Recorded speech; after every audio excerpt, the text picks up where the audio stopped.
Now I want to go and speak more specifically about modern epidemiological approaches and causal inference, the way we think about it at this present time.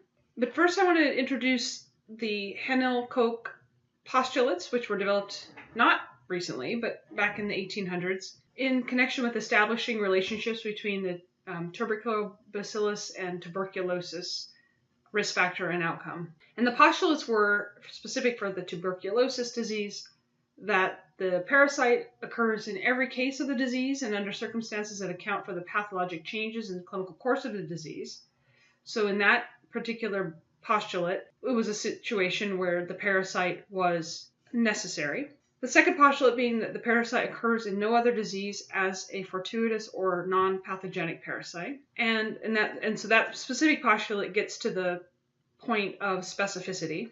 And then the third point or postulate that he stated that after being fully isolated from the body and repeatedly grown in pure culture, that the parasite can induce a new disease. The problem with the Henel-Koch postulates is that they are difficult to apply to viral or other infectious agents, and certainly not applicable for chronic diseases. They do not incorporate concepts of carrier state or asymptomatic infection, nor do these postulates account for multifactorial causation or multiplicity of effects and the biological spectrum of disease. So now we're going to fast forward to the 1960s, and this is when the Bradford-Hill criteria were established, and these are the criteria that are essentially applied in today's causal inference in epidemiology. The idea was that it was in the 1960s that the U.S. Surgeon General issued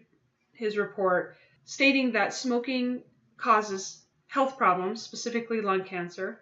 It was also during this time that the U.S. Public Health Service was suing the tobacco industry, claiming again that tobacco was harmful to public health.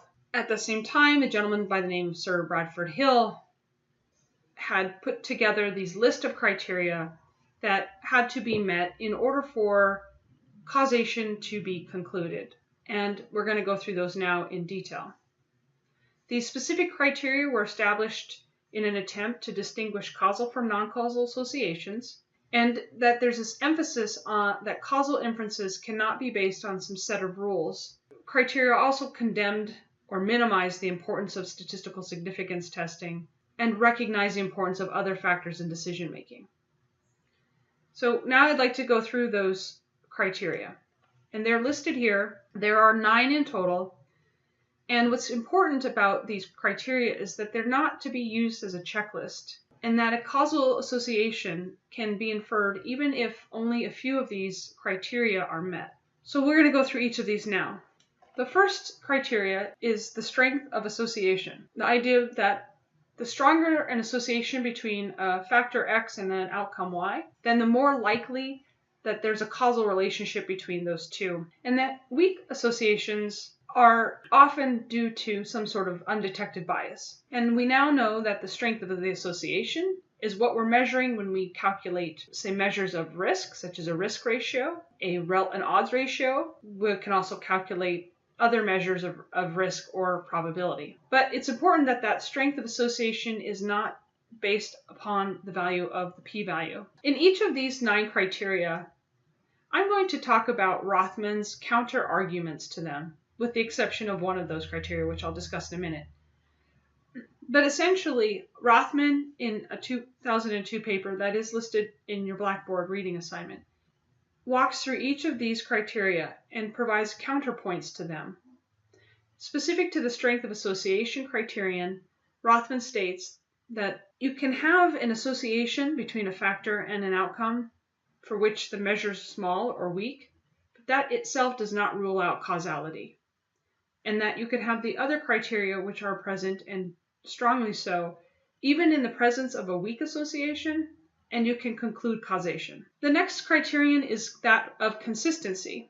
And what Bradford Hill is stating here is that there's a need for repeated observation of an association using different populations under different study circumstances and study methods. In other words, the particular measure of association should have been measured across different groups in different study designs. Again, Rothman will counter this one, and he'll say, or has said, that the lack of consistency does not in itself rule out causality. A causal factor requires the joint action performed in a proper sequence with other factors in that causal mechanism that we've talked about. And he goes on to say further that consistency is really only apparent after all the relevant and important details regarding the causal mechanism are understood. And that is not often true.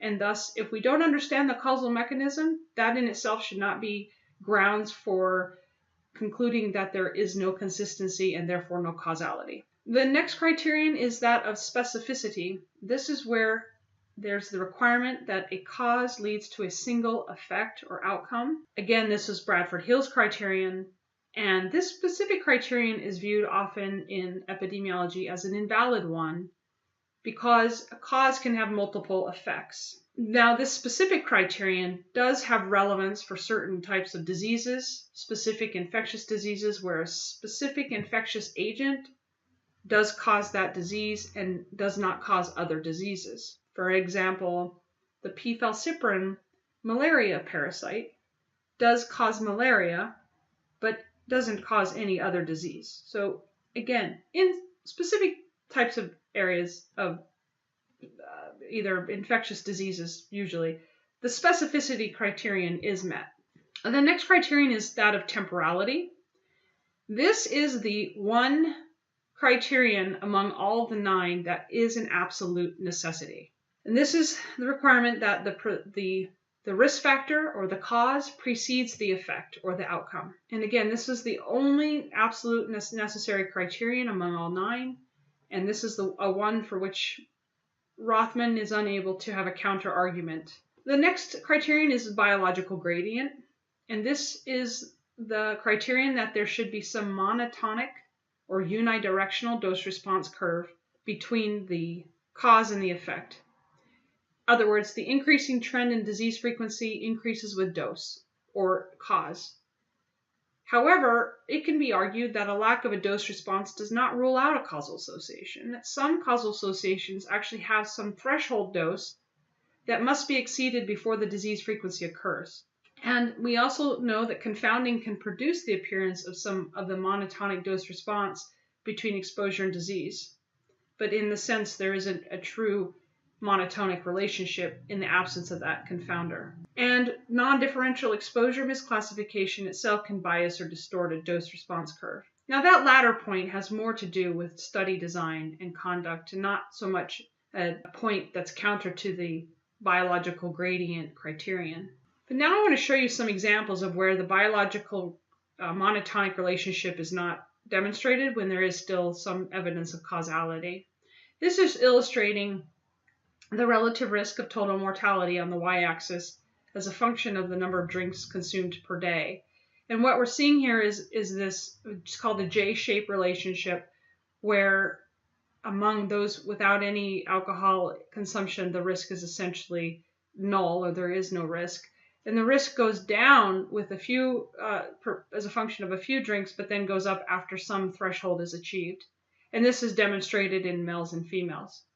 So this type of relationship is a true relationship. Again, it's not a monotonic one. And again, if we were to go with that strict criterion definition for biological gradient, then this relationship would not be shown. Here are 2 other examples of J-shaped relationships.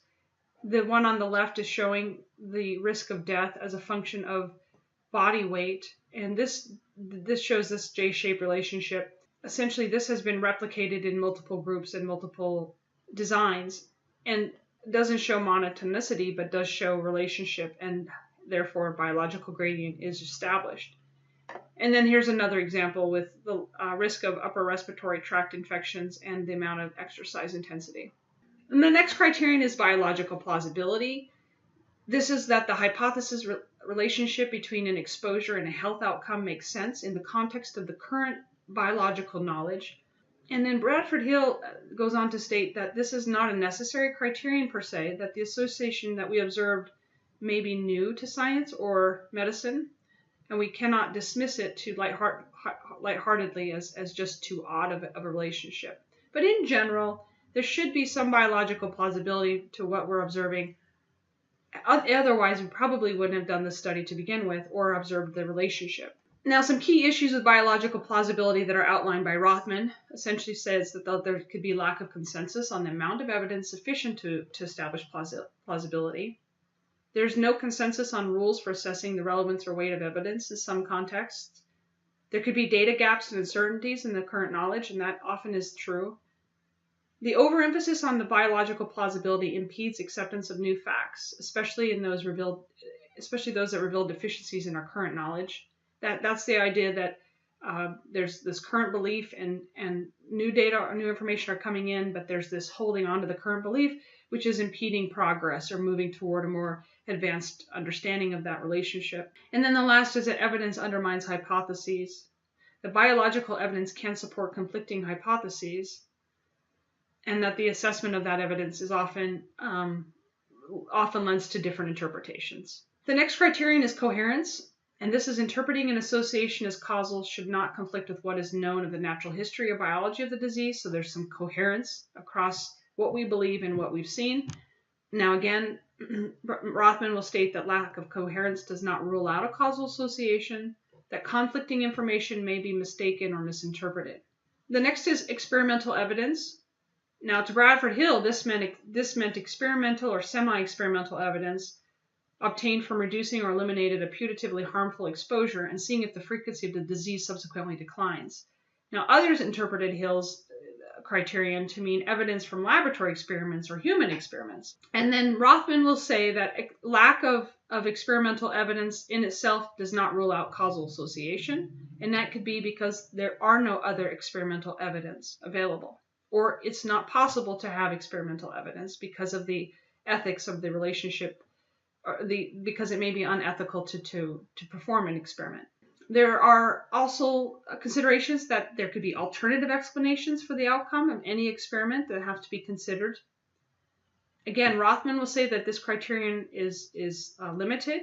He says that this is faulty as semi-experimental is nothing more than a before and after time trend analysis that could be confounded or otherwise biased by a host of other changes that are occurring concomitantly. Even if the removal of the exposure does not causally reduce the frequency of the disease, he argues it might not be for the etiologic reason that was hypothesized.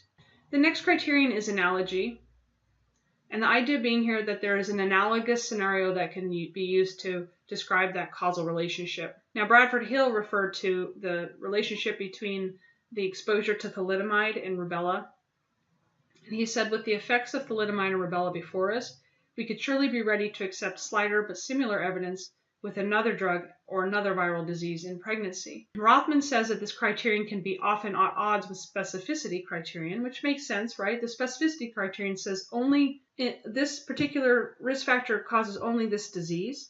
So then if we have analogy, that differs from specificity such that that specific risk factor could cause other diseases.